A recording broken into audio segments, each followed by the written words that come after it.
साथियों को मेरा नमस्कार। मैं अखिलेश स्वागत करता हूं आप सभी का आपके YouTube channel doctor AP education पर। मित्रों, हम सभी इस समय आपके सिलेबस से संबंधित भारतीय दार्शनिक विचारकों का अध्ययन कर रहे हैं। भारतीय दार्शनिक विचारकों में हमने अभी तक महात्मा गांधी के बारे में पढ़ा था। आज हम सभी आपके सिलेबस से संबंधित एक अन्य भारतीय दार्शनिक विचारक रविंद्रनाथ टैगोर के शैक्षिक विचारों का अध्ययन करेंगे। रविंद्रनाथ टैगोर के शैक्षिक विचारों का अध्ययन करें उससे पूर्व मैं आपको सूक्ष्म जानकारी इनके अन्य क्षेत्रों में किए गए कार्यों से संबंधित देना चाहूँगा, क्योंकि कभी कभी कुछ ऐसे प्रश्नों का स्वरूप बन जाता है जो उन महापुरुषों के किसी अन्य क्षेत्र में किए गए प्रसिद्ध कार्यों से संबंधित प्रश्न भी बन जाते हैं परीक्षा में, और फिर हम दिक्कत में आ जाते हैं। तो इसीलिए अपना जो टारगेट है कि इस बार जो परीक्षा हो, यानी इस तथ्य से या इस टॉपिक से जो भी प्रश्न आपसे पूछा जाए, अधिकतम प्रश्नों का उत्तर आप जो टॉपिक पढ़ें उससे दे सकें, उसी दृष्टिकोण से ये पूरा लेक्चर फ्रेम्ड किया गया है। अंतिम तक पूरा लेक्चर देखिए, समझते हुए रहिए, फिर आपको हम सभी चलिए पढ़ना प्रारंभ करते हैं।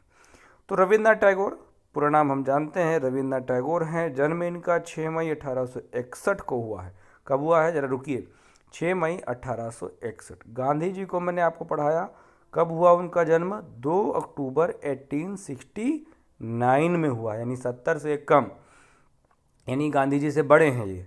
ठीक है, कई साल बड़े हैं, तो ये हो गए आपके 8 साल कम से कम बड़े हैं, है ना। तो 8 साल ये बड़े थे। कौन बड़ा था, रविंद्रनाथ टैगोर बड़े थे। जन्म कहाँ हुआ, कोलकाता में हुआ। पिता कौन थे इनके, पिता का नाम देवेंद्र नाथ था, महर्षि देवेंद्र। ये भी एक अच्छे आध्यात्मिक पुरुष थे और एक बहुत अच्छी रिच फैमिली के ये रविंद्रनाथ टैगोर जी हैं। माता का नाम शारदा देवी, मृणालिनी देवी इनकी पत्नी का नाम है। पढ़ाई देखें तो कहते हैं कि शुरुआती शिक्षा इनकी घर पर हुई, पैसे की कोई कमी नहीं है, बढ़िया अच्छे ट्यूटर लगे हुए हैं। बैरिस्टर बनने के लिए 1887 में इंग्लैंड गए हैं, परंतु यह साहित्य प्रेमी, इसका मन वहाँ पर नहीं लगा। फिर ये कुछ साल वहाँ पर रहे और वापस आ गए। प्रसिद्धि की अगर हम बात करें तो यह बात यहाँ पर एक उल्लेखनीय होती है कि साहित्यिक धन एक ऐसा धन है जिससे आप वैश्विक बन सकते हैं। चर्चा या ऐसा वर्णन मिलता है कि रविंद्रनाथ टैगोर की जो फैमिली थी वो उस समय इतने धनवान परिवार के ये व्यक्ति थे कि इनके यहाँ विदेशी कारों की एजेंसी हुआ करती थी। विदेशी कारों की एजेंसी मतलब कि इस समय हम लोग गाड़ियों की एजेंसी, कार की या बाइक की जो एजेंसी लोग लेते हैं ना, तो वो भी अच्छी फैमिली, अच्छा पैसा, क्योंकि अच्छा अमाउंट डिपॉजिट करके रखना पड़ता है एक्सचेंज के लिए। तो उस समय विदेशी कारों की एजेंसी इनके पास, इनके परिवार में थी। तो आप उनके धन का अंदाज़ा लगा सकते हैं कि अच्छी रॉयल फैमिली के लोग थे। परंतु वह धन उनको, उनके परिवार को इतनी वैश्विक पहचान नहीं दे पाया जितना इस व्यक्ति के साहित्यिक संपदा ने दिया। कैसे, देखते हैं। प्रसिद्धि जो इन्हें मिली है वह प्रसिद्धि किस प्रकार से मिली। भारतीय राष्ट्रगान जनगण मन के लेखक हैं, रचयिता हैं। नवंबर 1913 में साहित्य के क्षेत्र में एशिया का प्रथम नोबेल पुरस्कार गीतांजलि पर इन्हें मिला हुआ। भारत के अलावा बांग्लादेश का भी राष्ट्रगान अमार सोनार बांग्ला भी गुरुदेव रविंद्रनाथ टैगोर ने ही लिखा है। तो इस तरीके से इनकी प्रसिद्धि। और आगे बढ़ते हुए 1915 में भारत सरकार ने इन्हें नाइटहुड की उपाधि दी, जिसे जलियांवाला बाग कांड के विरोध में इन्होंने वापस लौटा दिया। इनकी प्रसिद्ध पुस्तक अगर पढ़ते हैं तो गीतांजलि है, और भी बहुत सारी पुस्तकें हैं इनकी। गीतांजलि में कविताओं का संग्रह है और वो काफ़ी सुरम्य, बहुत अच्छी मधुर कविताओं का संग्रह उसमें है। विभिन्न देश के लोगों ने अपनी अपनी भाषाओं में इसका एक्सप्लेनेशन या ट्रांसलेशन किया और उस आधार पर उनको पढ़ा हुआ है। कहें तो यह व्यक्ति कवि के रूप में, गीतकार के रूप में, संगीतकार के रूप में, लेखक के रूप में, निबंधकार के रूप में अपना कार्य करता रहा, जिससे इनका जो नाम रवि किसी ने कहा, किसी ने गुरुदेव कहा, तो किसी ने इसने कवियों के कवि भी कहा है। अगर देखें तो महत्वपूर्ण जो इस संस्थानों की स्थापना कौन कौन सी रविंद्रनाथ टैगोर जी ने की है, तो कहते हैं, उल्लेख मिलता है 1901 में इन्होंने शांति निकेतन की स्थापना की। कुछ समय पश्चात इस शांति निकेतन में इन्होंने उच्च शिक्षा के क्षेत्र में भी कार्य करने का इन्हें प्रोत्साहन मिला, जिससे 6 मई 1920 में इन्होंने शांति निकेतन में ही विश्व भारती की स्थापना की। विश्व भारती को 1951 में केंद्रीय विश्वविद्यालय के रूप में मान्यता मिली है। गांधी जी को महात्मा गांधी, जो ये वर्ड है महात्मा गांधी को महात्मा सर्वप्रथम गुरुदेव ने ही कहा, और गुरुदेव रविन्द्रनाथ टैगोर को गुरुदेव कहने वाला ब्रह्म बांधव उपाध्याय ने टैगोर को गुरुदेव कहकर पुकारा। अपने जीवन के वर्षों में ये 1920 से 1930 तक यूरोप, अमेरिका, एशिया के विभिन्न स्थानों पर गए और उन्होंने कई शैक्षिक प्रवचन प्रस्तुत, यानी कई इनकी एजुकेशनल स्पीच कई देशों में उन्होंने दी, और जिससे कई लोग प्रभावित हुए। महान विचारक बर्ट्रैंड रसेल का नाम हम सुनते हैं, वह भी टैगोर के विचारों से प्रभावित था। इस महान साहित्यिक दीप का जो दीपक है, यह दीपक सन 1941 में स्वतंत्रता प्राप्ति से पूर्व ही लगभग 6 साल पहले यह व्यक्ति, यह साहित्य का धनी व्यक्ति अपनी अंतिम सांस लेता है 1941 में। रविन्द्रनाथ टैगोर की मृत्यु पर महात्मा गांधी कहते हैं कि गुरुदेव की पार्थिव शरीर की राख पृथ्वी में जरूर मिल गई है, लेकिन उनके व्यक्तित्व का प्रकाश सूर्य की भांति तब तक बना रहेगा जब तक पृथ्वी पर जीवन है। वह एक महान अध्यापक ही नहीं वरन एक ऋषि भी थे। चलिए, अब ये तो थी ट्रेलर, नंबरिंग चल रही थी अभी तक। अब पूरी पिक्चर डिटेल से हम सभी पढ़ते हैं। क्या कहा गया? रविंद्रनाथ टैगोर एक विश्वविख्यात कवि, साहित्यकार, दार्शनिक व भारतीय साहित्य में एशिया के प्रथम नोबेल पुरस्कार सम्मानित व्यक्ति थे। टैगोर जी के जीवन दर्शन पर आदर्शवाद का गहरा प्रभाव देखा जाता है। आदर्शवादी होने के नाते टैगोर जी ईश्वर की सत्ता को स्वीकार करते हैं, परंतु ईश्वर को केवल सर्वोच्च मानव के रूप में ही यह स्वीकार करते हैं तथा सृष्टि को ईश्वर की अभिव्यक्ति के रूप में ग्रहण करते हैं। टैगोर जी अद्वैतवादी भी हैं। इन्होंने लिखा कि हमें ईश्वर को खोजते हुए उस सत्य को प्राप्त करने का प्रयत्न करना चाहिए जो हमें इस संसार से मुक्ति दिला सके तथा अपने प्रकाश से इस संसार को प्रकाशित कर सके। या कुछ उनका जीवन दर्शन की बात हो गई। हमारा मूल मंत्र, हमारा मेन फोकस उनके शैक्षिक दर्शन पर है। क्या है उनका शैक्षिक दर्शन? चलिए खटाखट देखते हैं। गुरुदेव रविंद्रनाथ टैगोर का शिक्षा दर्शन प्रकृतिवाद, विश्व बंधुत्व, रहस्यवाद, अध्यात्मवाद, मानवतावाद एवं अंतर्राष्ट्रीय अवबोध पर आधारित था। बढ़िया प्रश्न आपको, 2 प्रश्न परीक्षाओं में जिस प्रकार से पूछे गए, 2 प्रश्नों का उत्तर आपको इसी एक लाइन में मिल रहा है। क्या कि निम्नलिखित में से किस भारतीय विचारक को प्रकृतिवादी विचारधारा के अंतर्गत रखा जा सकता है? तो प्रकृतिवादी इनका दर्शन प्रकृतिवादी दर्शन है। इनका जो विश्व भारती है, विश्व भारती में जब महात्मा गांधी गए हैं कुछ समय के लिए, तो वहाँ पर वह वर्णन करते हैं कि मैं देखता हूँ कि कई सारे लोग अलग अलग स्थानों पर स्वतंत्र रूप से पढ़ रहे हैं। कोई पेड़ की टहनियों पर बैठा पढ़ रहा है, मतलब डाल पर, टहनी बहुत पतली नहीं, गिर जाएगी, मुँह टूट जाएगा, मतलब अच्छे पेड़ पर बैठे पढ़ रहे हैं। कोई ज़मीन पर लेटा पढ़ रहा है, मतलब स्वतंत्र रूप से अपना अध्ययन वो सभी करते हुए देखे जा रहे हैं। तो इन सब बातों की आधार पर, यानी प्रकृति का जो अर्थ है, जब मैंने आपको प्रकृतिवाद पढ़ाया था तो प्रकृति को दो अर्थों में देखते हैं। एक तो वह प्रकृति हो गई जो नेचर है, हमारा जो प्राकृतिक वातावरण है। दूसरा अर्थ जो प्रकृति का लेते हैं वह लेते हैं व्यक्ति के स्वभाव से, यानी बालक के स्वभाव से। तो बालक का जैसा स्वभाव है वैसे उसको विकसित होने देने का जो समर्थक दृष्टिकोण है या समर्थक विचारधारा है, उसे हम प्रकृतिवाद कहते हैं।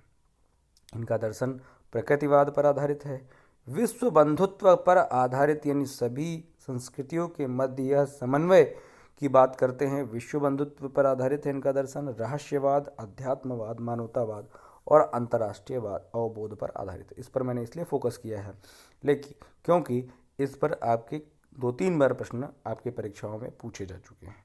चलिए, क्योंकि ये प्रकृतिवादी हैं इसलिए यह मानव तथा प्रकृति की मौलिक एकता में कहते हैं कि ये जो मनुष्य है यह भी प्रकृति का परिणाम है। तो मानव एवं प्रकृति की मौलिक एकता में विश्वास करते थे तथा बालकों को शहर के कृत्रिम वातावरण से दूर प्रकृति की सुरम्य वातावरण में शिक्षा देने के समर्थक थे। डॉक्टर SP मुखर्जी ने कहा कि टैगोर आधुनिक भारत में शैक्षिक पुनरुत्थान के सबसे बड़े पैगंबर थे। इस तरीके से इनके जो कार्य व्यवहार थे उस आधार पर SP मुखर्जी इनको भारतीय शैक्षिक पुनरुत्थान के सबसे बड़े पैगंबर कहते हैं। ठीक है, तो क्वेश्चन ये भी आ सकता है कि निम्नलिखित में से किसे शैक्षिक भारत के दृष्टिकोण में या आधुनिक भारत में शैक्षिक पुनरुत्थान का सबसे बड़ा पैगंबर कहा जाता है। तो आपको रविन्द्रनाथ टैगोर को कहा जाता है। रविन्द्रनाथ टैगोर को आधुनिक भारत में शैक्षिक पुनरुत्थान का सबसे बड़ा पैगंबर किसने कहा? तो ये डॉक्टर SP मुखर्जी ने कहा। ठीक, दोनों प्रकार से जिस प्रकार से भी प्रश्न आए उनका उत्तर आप दे सकते हैं। टैगोर के अब शिक्षा सिद्धांतों की बात करें तो इनके जो शिक्षा सिद्धांत हैं वह किस पर आधारित हैं ये देखते हैं। तो टैगोर ने शिक्षा के सिद्धांतों की खोज स्वयं के अनुभवों से की तथा प्रकृति के संसर्ग से, इन कॉम्बिनेशन ऑफ नेचर, प्रकृति के संसर्ग से अधिगम के सिद्धांत पर काम किया। टैगोर जी को विश्वास था कि शिक्षा प्राप्त करते समय बालक को स्वतंत्र वातावरण मिलना परम आवश्यक है। गुरुदेव रविन्द्रनाथ टैगोर का मानना है कि कुछ भी पढ़ाया नहीं जा सकता परंतु सब कुछ सिखाया जरूर जा सकता है। कि आप ऐसे चक्कर में है कि सब कुछ पढ़ाने के चक्कर में या सब कुछ इन्फॉर्मेशन देने के चक्कर में है, उसकी खोपड़ी में सब भरना चाहते हैं, ये पॉसिबल नहीं हो सकता।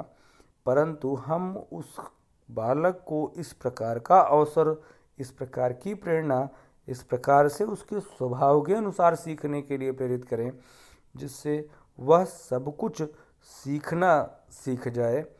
तो आपको पढ़ाना भी कम पड़ेगा, जो भी आप पढ़ाएंगे उसे वह आसानी से सीख लेगा। तो ये क्वेश्चन, ये लाइन आपकी PGT की परीक्षा की लाइन है कि निम्नलिखित में से किसने कहा कि कुछ भी पढ़ाया नहीं जा सकता परंतु सब कुछ सिखाया जा सकता है? तो रविन्द्रनाथ टैगोर जी कहते हैं। इस प्रकार से, यानी स्वतंत्र रूप से सीखने के लिए बालक को हर प्रकार के बंधनों से मुक्त रहना चाहिए, अन्यथा वह कक्षा में डर के साए में अजायब घर के नमूने की बात चुपचाप उल्लू बना बैठा रहेगा। ठीक है, उल्लू नहीं लिखा है, उल्लू हमने अपने पास से जोड़ दिया है। तो इस प्रकार से प्रकृति को यह बालक की शिक्षा का सर्वश्रेष्ठ साधन मानते हैं। अब इनको आप रूसो कहने लगिए, तो रविन्द्रनाथ टैगोर को रूसो नहीं कह सकते आप, क्योंकि रूसो जो है वो पूरी तरीके से क्या है, रूसो पूरी तरीके से अध्यात्मवादी नहीं है, वो अनीश्वरवादी है, वो ईश्वर में विश्वास नहीं करता। परंतु गुरुदेव रविन्द्रनाथ टैगोर जो हैं वो ईश्वर में भरोसा करते हैं। ठीक है, यही इनका दोनों का मूल अंतर भी है। ठीक है, तो अगला जो लिखते हैं, क्या टैगोर ने लिखा कि प्रकृति के पश्चात बालक को सामाजिक व्यवहार की धारा के संपर्क में लाना चाहिए।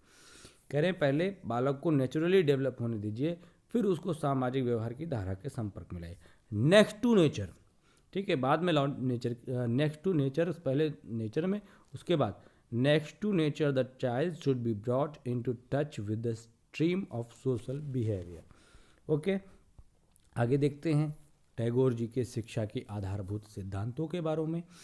तो कहते हैं इनके शिक्षा के जो आधारभूत सिद्धांत हैं उसके विषय में सुशील चंद्र सरकार लिख रहे हैं और कहते हैं कि उन्होंने शिक्षा के उन सभी सिद्धांतों की खोज स्वयं ही की जिनका प्रतिपादन उन्हें आगे चलकर अपने लिए ही करना था तथा जिन्हें शांति निकेतन में उन्हें व्यवहारिक रूप देना था। इस तरीके से हम टैगोर जी के शिक्षा दर्शन निम्नलिखित रूप से देखते हैं। क्या कहते हैं कि बालक की शिक्षा उसकी मातृभाषा में होनी चाहिए, शिक्षा प्राप्त करते समय बालक को स्वतंत्रता मिलनी चाहिए, बालक की रचनात्मक प्रवृत्तियों का विकास हो सके इसके प्रकाशन के अवसर दिए जाना चाहिए, बालकों को जो शिक्षा देना है वो नगरों से दूर प्रकृति की गोद में होनी चाहिए जिससे बालक में समाज सेवा तथा अनुशासन की भावना विकसित हो सके। और कहते हैं कि राष्ट्रीय शिक्षा प्रणाली का यानी माध्यम, शिक्षा का माध्यम क्या हो उस पर ये कहते हैं कि राष्ट्रीय शिक्षा प्रणाली का आधार विदेशी शिक्षा नहीं हो सकती, अतः राष्ट्रीय शिक्षा का संबंध राष्ट्र के जीवन से होना चाहिए। जैसी स्थिति राष्ट्र की है उस प्रकार के पाठ्यक्रम में हमारी विषय वस्तु सम्मिलित होनी चाहिए। शिक्षा बालक की समस्त शक्तियों का सामंजस्यपूर्ण विकास कर सके जिसके आधार पर बालक के पाठ्यक्रम में भारतीय दर्शन और सामाजिक आदर्शों को स्थान मिलना चाहिए। अगर इसी बात को आगे बढ़ाते हुए हम कहते हैं इनके पाठ्यक्रम की जो पाठ्य पुस्तकें हैं सिर्फ उसी के द्वारा ज्ञान देना चाहिए क्या, तो इस पर ये कहते हैं कि बालकों को पाठ्य पुस्तकों द्वारा ज्ञान प्राप्त करने के लिए बाध्य न किया जाए अपितु उसे प्रत्यक्ष स्रोतों से ज्ञान प्राप्त करने के अवसर प्रदान किए जाए। शिक्षा बालक को पूर्ण मानव के रूप में विकसित करे न कि केवल एक कृषि अथवा शिल्पी। ठीक है, और इस समय जो स्कूलों की स्थिति है उन्हें पुनर्जीवित किया जाना चाहिए। कहने का मतलब क्या है, यहाँ पर शिक्षा बालक को पूर्ण मानव के रूप में विकसित करे न कि केवल एक कृषक अथवा शिल्पी। तो उस समय की जो स्थिति थी, उस समय की जो शिक्षा की बात चल रही थी तो बाबू वर्ग के निर्माण की बात चल रही थी, यानी जो व्यक्ति जिसे जो काम करना बस वैसा बन जाए, उसमें किसी प्रकार का मानवीय मूल्य न रहे। तो ये कहते हैं कि ऐसा व्यक्ति जो भी कृषक बनने जा रहा है या शिल्पी बनने जा रहा है, मतलब एक उदाहरण तरीके से उन्होंने दिया है कि जिस भी कार्य को व्यक्ति सीखे परंतु उसके जीवन को वह समझे कि आखिर मैं हूँ कौन, और इस आधार पर उसका जो माइंड है, उसकी जो शार्पनेस है, उसका जो एंटीना है वो हमेशा खुला रहेगा। ठीक है, इस पर एक अच्छा सा उदाहरण याद आता है मुझे कि NCF 2005 की बात करूं तो NCF 2005 की प्रस्तावना में एक साहित्य और निबंध, शायद ऐसा कुछ इनके शीर्षक का नाम है, जिसका एक उदाहरण लिया गया है। कहा गया कि रविन्द्रनाथ टैगोर जी कहते हैं कि बचपन में हम सभी अपने मित्रों के साथ खेलते थे, रोज नए नए खेल हम लोग खेलते थे, परंतु एक दिन ऐसा आया कि हमारे दोस्तों में से किसी एक दोस्त को उसके पिता ने अंग्रेजी दुकान से कोई एक अंग्रेजी खिलौना दिला दिया। अब वह उस अंग्रेजी खिलौने से अपने आप को थोड़ा सा इतराने लगा। पहले वह उस खिलौने को दिखाने देता था, अब तो वह उसे छूने तक नहीं देता है। फिर धीरे धीरे उसने खेलने आना ही बंद कर दिया।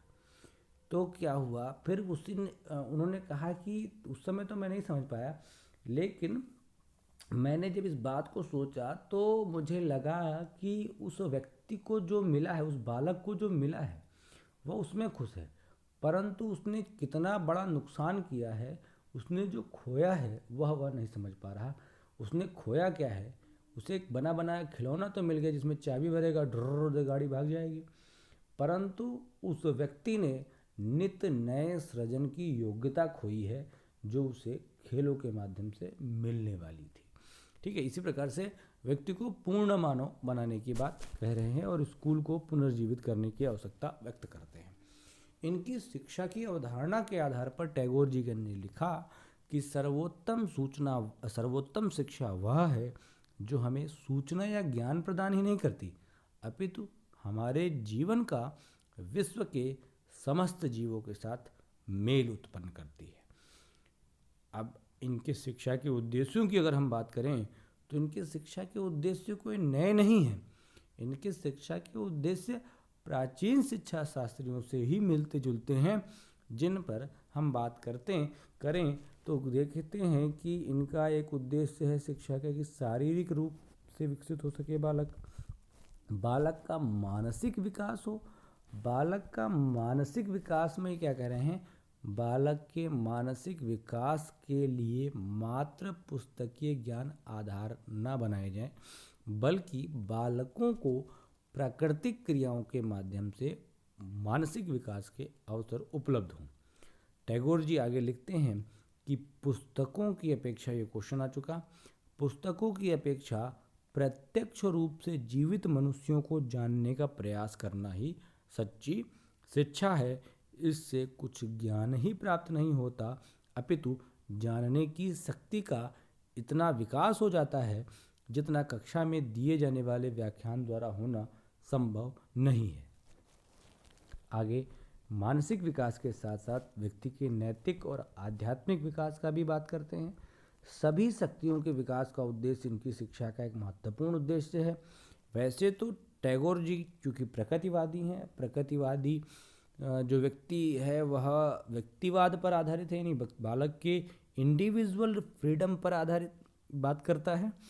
तो वैसे तो टैगोर का व्यक्तिवाद प्रसिद्ध है, परंतु उनका मानना है कि शिक्षा को बालक की सुसुप्त शक्तियों का विकास करना चाहिए। अब अगला आता है अंतर्राष्ट्रीय दृष्टिकोण का विकास। गुरुदेव दर्पपूर्ण राष्ट्रवाद के विरोधी हैं। आपको मैंने जब अंतर्राष्ट्रीय अवबोध पढ़ाया है और उस समय मैंने आपको बताया था कि राष्ट्रीयता के दो भाव हैं, उदारवादी राष्ट्रीयता और संकीर्ण राष्ट्रीयता। जो ये संकीर्ण राष्ट्रीयता है यह अंतर्राष्ट्रीयता के विकास में क्या है, बाधक है। ठीक है, तो ये गुरुदेव भी ऐसे दर्पपूर्ण राष्ट्रवाद के विरोधी हैं। वह सभी संस्कृतियों के मध्य सहयोग एवं समन्वय की कामना रखते थे। उनके द्वारा स्थापित जो विश्व भारती है उसका जो ध्येय वाक्य है, यत्र विश्वम भवेत्य निडम, वसुधैव कुटुम्बकम की भावना को परिलक्षित करता है, क्योंकि इसमें कई सारे देशों के लोग पढ़ने आते थे। अगर हम देखें कि रविन्द्रनाथ टैगोर जी किस प्रकार के पाठ्यक्रम के समर्थक हैं, तो देखने को मिलता है कि टैगोर जी ने कोई निश्चित पाठ्यक्रम की योजना तो नहीं बनाई है, परंतु विश्व भारती के पाठ्यक्रम को अगर हम देखें तो उनके पाठ्यक्रम में हमें इतिहास देखने को मिलता है, भूगोल, प्रकृति अध्ययन, खेती के लिए, ग्रामीण शिक्षा के लिए एक विशेष इनका डिपार्टमेंट है, श्री निकेतन के नाम से आगे पढ़ेंगे, तथा व्यवहारिक विज्ञान के साथ साथ बागवानी, सरस्वती यात्रा, ये एक इनका इम्पोर्टेंट है, इसको याद रखिएगा कि निम्नलिखित में से कौन सा दार्शनिक सरस्वती यात्रा के माध्यम से शिक्षा को प्रदान करने का समर्थक है। तो रविन्द्रनाथ टैगोर सरस्वती यात्रा, समाज सेवा आदि पाठ्यक्रम के अंग हैं। इसी आधार पर अगर हम शिक्षण विधि देखें तो किस माध्यम से पढ़ाने की यह समर्थक हैं, तो कहते हैं सरस्वती यात्रा यानी भ्रमण के समय पढ़ाना। टैगोर जी के अनुसार भ्रमण के समय पढ़ाना शिक्षण की सर्वोत्तम विधि है। तो दो तीन ऐसे क्वेश्चन है भैया कि सरस्वती यात्रा यानी उसका अर्थ क्या है, भ्रमण के समय पढ़ाना, एक बात। दूसरा, भ्रमण के साथ पढ़ाने के समर्थक कौन हैं, रविन्द्रनाथ टैगोर जी। तीसरा प्रश्न कि भ्रमण के समय पढ़ाना शिक्षण की सर्वोत्तम विधि है, किसने कहा। तो ये भी प्रश्न आपका उत्तर रविन्द्रनाथ टैगोर। इसी बात को ध्यान में रखते हुए वह वाद विवाद और प्रश्नोत्तर विधि के समर्थक हैं और क्रिया विधि के माध्यम से बालकों को शिक्षा देने की बात स्वीकार करते हैं। अगर हम गुरुदेव रविन्द्रनाथ टैगोर का के विचार शिक्षक की संकल्पना के संदर्भ में किस प्रकार से हैं, इस पर देखें तो कहते हैं कि शिक्षक व और शिक्षण कार्य को वह प्रेम और सहानुभूति कार्य मानते हैं। कि शिक्षक जो होना चाहिए उसके अंदर एक प्रेम होना चाहिए और सहानुभूतिपूर्ण व्यवहार करे व्यवहार से बालक से। वो ये ना करे कि मुझे आता है तो इसको क्यों नहीं आता, 2 घंटा मारा, एक बार समझाने के बाद समझ में नहीं है, चिल्लाते तुरंत कहते हैं एक बार बात समझाऊंगा, दोबारा नहीं समझाऊंगा, एक बार में आपको बात समझ में आ जानी चाहिए। ठीक है, ऐसा हड़का के आप लोग क्लास पढ़ाते हो। अरे भाई, आपको वह बात समझने में 5 साल लग गया, 10 साल लग गया, और आप अगले से अपेक्षा कर रहे हो कि वह एक ही लेक्चर में समझ जाए। हाँ, कैसे पॉसिबल है? तो ऐसा न करिए, आप प्रेम और सहानुभूतिपूर्ण व्यवहार करिए। ऐसे वातावरण का निर्माण करिए जिससे बालक क्रियाशील रहते हुए अपने अनुभव द्वारा सीख सके। रचनात्मक शक्तियों को उत्तेजित करने वाला व्यक्ति शिक्षक के रूप में होना चाहिए, ऐसा गुरुदेव रविन्द्रनाथ टैगोर की संकल्पना देखी जाती है।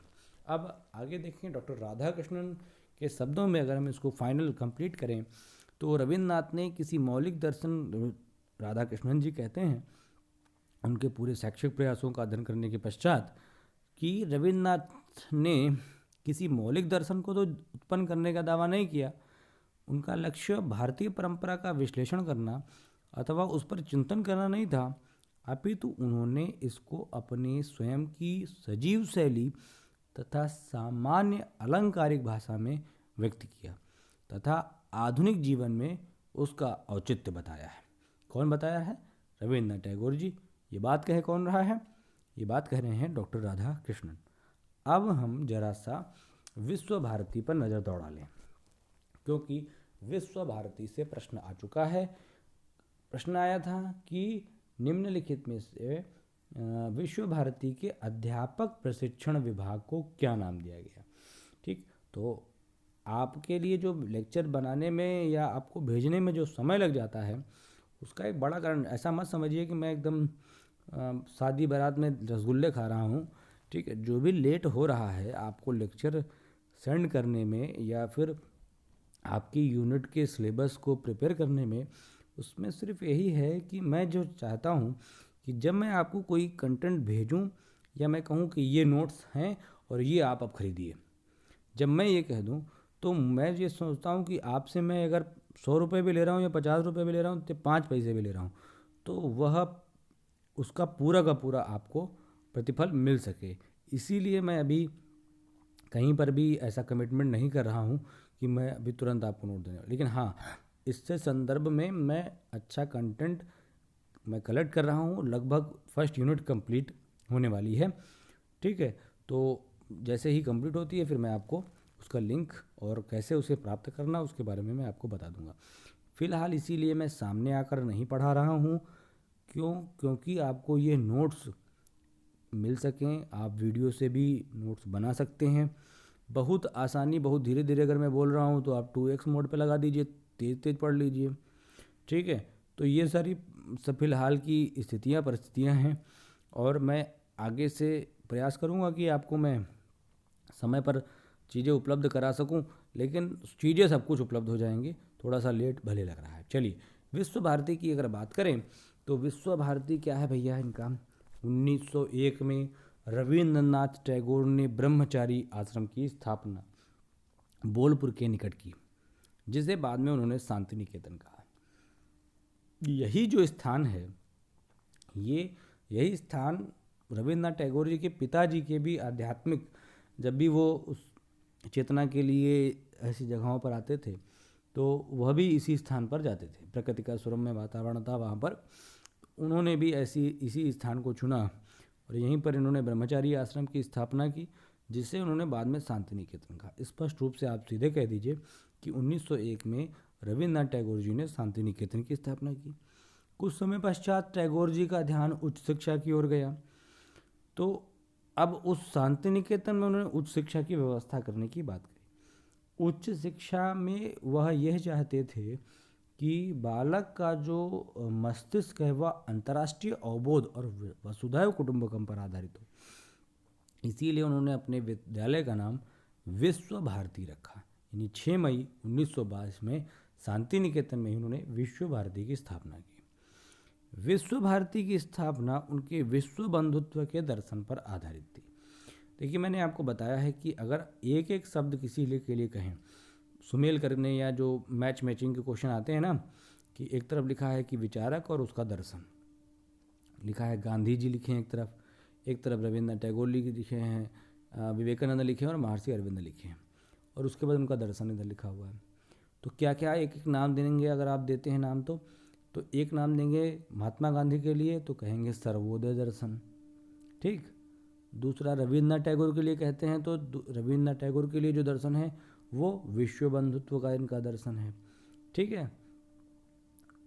तीसरा, अगर आप रविन्द्रनाथ उनकी स्वामी विवेकानंद की बात करते हैं तो स्वामी विवेकानंद का जो दर्शन अगर है तो वह मानव निर्मात्री शिक्षा, मैन मेकिंग एजुकेशन। अगर आप महर्षि अरविंद के लिए एक शब्द का दर्शन कहते हैं तो उनके इस दर्शन को हम समग्र शिक्षा या इंटीग्रेटेड एजुकेशन या समग्र योग भी कहते हैं, ठीक। तो इस तरीके से थोड़ा सा जब मैचिंग के क्वेश्चन आएंगे तो उसको ध्यान रखिएगा। विश्व भारती की स्थापना रविन्द्रनाथ टैगोर के विश्व बंधुत्व के दर्शन पर आधारित थी, जहाँ पर पूर्व एवं पश्चिम की संस्कृतियों को उनकी मौलिक एकता के आधार पर निकट लाना और ग्रामीण पुनर्रचना के संस्थान की स्थापना करना टैगोर जी का प्रमुख उद्देश्य था। टैगोर जी का जो विद्यालय था वो काफ़ी वैश्विक स्तर पर काफ़ी समृद्ध था और काफ़ी क्षेत्रों के लोग वहाँ पढ़ने के लिए आते थे। देशों के लोग अलग जो आसपास के देश थे, बर्मा, भूटान, बांग्लादेश, यहाँ के लोग पढ़ने आते थे। इसी आधार पर भारतीय संसद में 1951 में 29वें अधिवेशन द्वारा विश्व भारती को एक केंद्रीय विश्वविद्यालय के रूप में मान्यता दी गई। यह एक सह आवासीय विश्वविद्यालय है जहाँ देश विदेश के छात्र अध्ययन करने आते हैं। विश्व भारती में अनेक विभाग हैं, कई डिपार्टमेंट सभी विश्वविद्यालयों में होते हैं, परंतु इनके विभागों की विशेषता यह है कि यहाँ पर डिपार्टमेंट नहीं कहते, यहाँ पर भवन कहा जाता है। यह भवन कौन कौन से हैं देखते हैं। तो जो स्कूली शिक्षा का विभाग है उसे पाठ भवन कहते हैं, जहाँ पर मैट्रिक कक्षा 8 तक की शिक्षा, और यहाँ पर जो शिक्षा का माध्यम है वो मातृभाषा यानी बांग्ला भाषा पढ़ाई जाती है। यानी स्कूली विभाग को हम पाठशाला कहते थे ना, तो पाठशाला पहले देसी पाठशाला हमने आपको पढ़ाया है जब आप शिक्षा के आयोग वगैरह पढ़ रहे थे। तो जो प्राथमिक विद्यालयों के लिए व्यवस्थाएं हैं उनको हम पाठशाला, देसी पाठशाला कहते थे। तो उसी आधार पर इनको पाठ भवन कह सकते हैं। क्यों मैं इस पर फोकस कर रहा हूँ, क्योंकि याद करना पड़ेगा ना आपको। इंटर तक की शिक्षा के लिए शिक्षा भवन, स्नातक तक की जो स्नातक विभाग है उसको हम विद्या भवन बोलते हैं। ये क्वेश्चन आया आपका, अध्यापक प्रशिक्षण विभाग को क्या कहा जाता है, तो अध्यापक प्रशिक्षण विभाग को हम विनय भवन कहते हैं। कला एवं शिल्प का द्विवर्षीय कोर्स कला भवन कहलाता है, और संगीत एवं नृत्य का विभाग जो है संगीत भवन के नाम से प्रसिद्ध है। चीन भवन चीनी भाषा की विशाल पुस्तकालय के लिए प्रसिद्ध है। प्रसिद्ध का मतलब उसके डिपार्टमेंट को चीन भवन कहते हैं। हिंदी भाषा और साहित्य के शिक्षण की व्यवस्था जिस डिपार्टमेंट में है उसे हिंदी भवन कहा जाता है। अगला महत्वपूर्ण, श्री निकेतन, ग्राम्य जीवन की समस्याओं के अध्ययन की व्यवस्था के लिए जिस विभाग की स्थापना की गई है उसे श्री निकेतन कहा जाता है। ये क्वेश्चन आपके लिए इम्पोर्टेंट है कि रविन्द्रनाथ टैगोर के ग्राम जीवन की समस्याओं के अध्ययन की व्यवस्था जिस विभाग में की गई उसे क्या नाम दिया गया, उसे श्री निकेतन कहते हैं।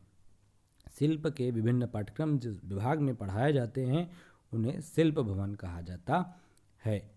टैगोर जी की मृत्यु 1941 में जब हुई तो उनके जीवन एवं कृतियों के अध्ययन की सुविधा के लिए रविंद्र सदन की स्थापना 1942 में की गई। ठीक है, तो ये सब बातें थी किसके बारे में, ये सब बातें थी रविन्द्रनाथ टैगोर के बारे में। आगे हम सभी महर्षि अरविंद के बारे में भी पढ़ेंगे। लेक्चर टाइप्ड है, अरेंज करना है बस। तो ये पूरा जो था, जो बारे में हम लोगों ने बातें पढ़ी हैं वह आज हमने रविन्द्रनाथ टैगोर का अध्ययन करा। इनसे संबंधित ध्यान से पढ़िएगा और पूर्व से संबंधित जो प्रश्न है लेक्चर पढ़िए। लेक्चर के बाद जाइए देखिए previous year question paper solve करके कि क्या यह लेक्चर आपके परीक्षा की जो पूर्व की परीक्षाएं हैं उसमें जो पूछे गए प्रश्न हैं, क्या एक आधे प्रश्न मिलते हैं या नहीं, या लगभग सभी मिल जाते हैं। ठीक है, तो जैसा भी होगा मुझे बताइएगा कमेंट्स करके। मैं सार्वजनिक रूप से आपसे संबंधित हो चुका हूँ, मेरे मोबाइल नंबर भी मैंने शेयर कर दिया आप सभी को, क्योंकि हम सभी ऐसी स्थिति में जहाँ पर सभी एक मेंटल लेवल के हैं, तो विचारों का आदान प्रदान चलता रहे। और उसी दृष्टि से आगे अगले लेक्चर में हम लोग मिलेंगे, महर्षि अरविंद के शैक्षिक विचारों को पढ़ेंगे। तब तक धन्यवाद। भारत माता की जय।